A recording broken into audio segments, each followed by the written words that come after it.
নমস্কার বন্ধুরা, আপনার কাছে যে এসআইআর ফর্মটি রয়েছে আপনারা কিভাবে শুধুমাত্র 5 মিনিটের একটি ভিডিও দেখে কিভাবে ফিল আপ করতে পারবেন, একদম খুব অল্প সময়ের মধ্যে ফিল আপ করে দেখাবো। আপনারা হয়তো অনেকবারই বড় বড় ভিডিও দেখেছেন, কিছুই বুঝতে পারছেন না, শর্টকাটভাবে আপনাদের বোঝাবো, তাই হাতে কলমে আপনাদের দেখানো হবে। তাই সম্পূর্ণ ভিডিও দেখবেন, আর এই ভিডিও দেখলেই আপনারা কিন্তু ফিল আপ করতে পারবেন। ঠিক আছে, তো চলুন শুরু করা যাক। প্রথমে দেখতে পাচ্ছেন, প্রথমে যে ঘরটি রয়েছে এখানে কিছু করার দরকার নেই। এই যে ঘরটি দেখতে পাচ্ছেন এখানে কিছু করার দরকার নেই। এই যে ঘরটি দেখতে পাচ্ছেন এখানে কিছু করার দরকার নেই। এই যে ঘরটি দেখতে পাচ্ছেন আপনার ফটো থাকবে, এখানে বলা হয়েছে সাম্প্রতিক ফটো সাটুন। আপনি কিন্তু আপনার একটি রিসেন্ট ফটো আপনি আপনার তুলবেন, আর সেই ফটোটি আঠা দিয়ে বেশ করে এখানে কিন্তু লাগিয়ে দেবেন। ঠিক আছে, আর কিছু করার দরকার নেই। তো এগুলি কিন্তু আমরা যে ফিল আপ করবো, আপনার নামটি 2025 সালে কীরকম রয়েছে, আপনার বাবার নাম কীরকম রয়েছে, সম্পূর্ণ 2025 সাল অনুযায়ী কিন্তু আমরা এখানে লিখবো। ঠিক আছে, তো দেখুন আপনার জন্ম তারিখ কী রয়েছে, এখানে কিন্তু তারিখ মাস বছর দেওয়া রয়েছে। আপনারা হুবহু আপনার যে জন্ম তারিখ রয়েছে ভোটার কার্ডে থাকবে, সেই জন্ম তারিখ আপনারা বসিয়ে দেবেন। আর ভোটার কার্ডে যদি আপনার না থাকে তাহলে কিন্তু আপনারা আধার কার্ড দেখে দেখেও কিন্তু জন্ম তারিখ বসাতে পারেন। এবার দেখুন আধার নম্বর বলা হয়েছে, আধার নম্বর ঐচ্ছিক বলা হয়েছে। এখানে আপনি আধার নম্বর দিতেও পারেন আবার না দিতেও পারেন। যেহেতু আপনার কাছে আধার নম্বর থাকবে তাহলে কিন্তু অবশ্যই আপনি দেওয়ার চেষ্টা করবেন যে আধার নম্বরটি এখানে কিন্তু সঠিকভাবে বসিয়ে দেবেন। ঠিক আছে, তারপরে দেখতে পাচ্ছেন মোবাইল নম্বর, আপনার মোবাইল নম্বরটি সঠিকভাবে এখানে কিন্তু বসিয়ে দেবেন। যে নম্বরটি সবসময়ের জন্য চালু থাকবে সেই নম্বরটি কিন্তু আপনারা কিন্তু এখানে বসিয়ে দেওয়ার চেষ্টা করবেন। একটি নাম্বার আপনি আপনার পরিবারের সমস্ত সদস্যদের কিন্তু দিতে পারেন, এরকম কোনো কিন্তু নিয়ম নেই যে একটি নাম্বার একজনেরই দেওয়া যাবে। তো বন্ধুরা, তারপর দেখতে পাচ্ছেন পিতা বা অভিভাবকের নাম, আপনার পিতার নাম বসিয়ে দেবেন। তারপর দেখতে পাচ্ছেন পিতা বা অভিভাবকের যদি বেঁচে থাকে তাহলে এখানে আপনার পিতার ভোটার নাম্বার কিন্তু আপনি আপনার দিয়ে দেবেন।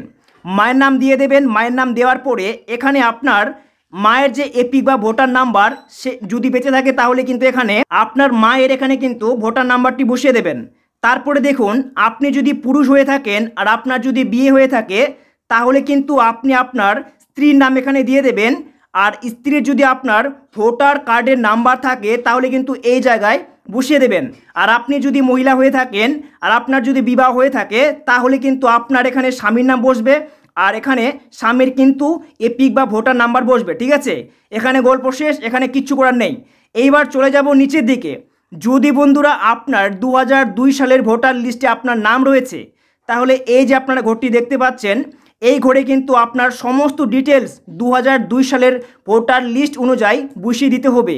কীরকম আপনার নাম দেবেন, এপিক নাম্বার আপনার যেরকম রয়েছে, আপনার যেরকম 2002 সালে ভোটার লিস্টে রয়েছে একদম হুবহুব কিন্তু লিখে দেবেন। যদি ভুল ভ্রান্তি সেখানে থেকেও থাকে তাহলেও কিন্তু আপনারা সেই ভুল নাম্বারটি কিন্তু দিতে হবে। ঠিক আছে, আত্মীয়ের নাম আপনার 2000 ভোটার লিস্টে কি রয়েছে সেটা আপনারা কিভাবে পাবেন আপনাদের দেখাচ্ছি। দেখতে পাচ্ছেন এখানে 2002 সালে ভোটার লিস্ট, এখানে কিন্তু সম্পর্কিত ব্যক্তির নাম, এটাই কিন্তু আত্মীয়র নাম হয়।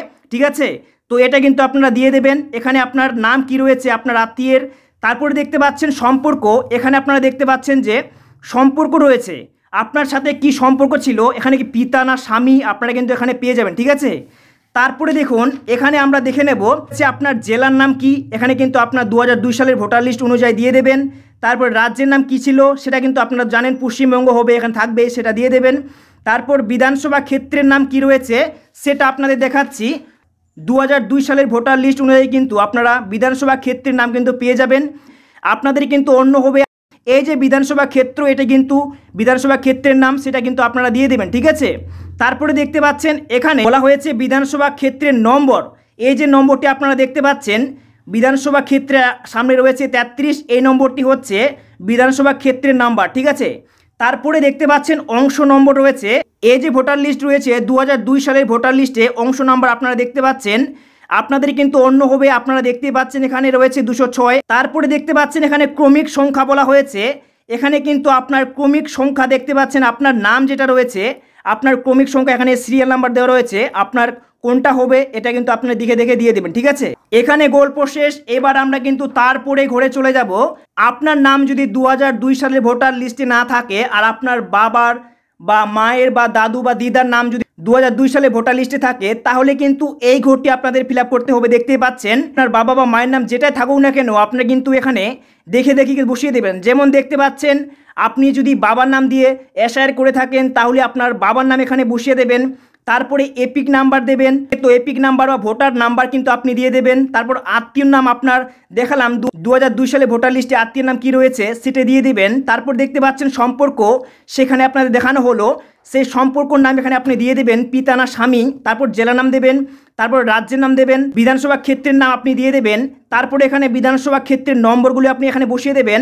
তারপরে অংশ নম্বর বসাবেন, তারপরে এখানে ক্রমিক সংখ্যা আপনি কিন্তু বসিয়ে দেবেন। ঠিক আছে, এটা কিন্তু সম্পূর্ণ যদি আপনার 2002 ভোটার লিস্টে আপনার দাদু বা মায়ের নাম থাকে বা দিদার নাম থাকে বা আপনার বাবার নাম থাকে, সেক্ষেত্রে আপনার এই ঘরটি 2002 সালের অনুযায়ী কিন্তু হবে। ঠিক আছে, আর এখানে আপনার যদি নিজস্ব থাকে, তাহলে কিন্তু এখানে 2002 সালের অনুযায়ী কিন্তু নিজেরটা হবে এদিকে। ঠিক আছে, আর এখানে আপনার নিজস্ব ডিটেলস, আর এখানে আপনি একটা সিগনেচার করবেন। সিগনেচার করলে আপনার কিন্তু এখানে কিছু করার নেই, আর নিচের দিকে বিএলও সই করবে।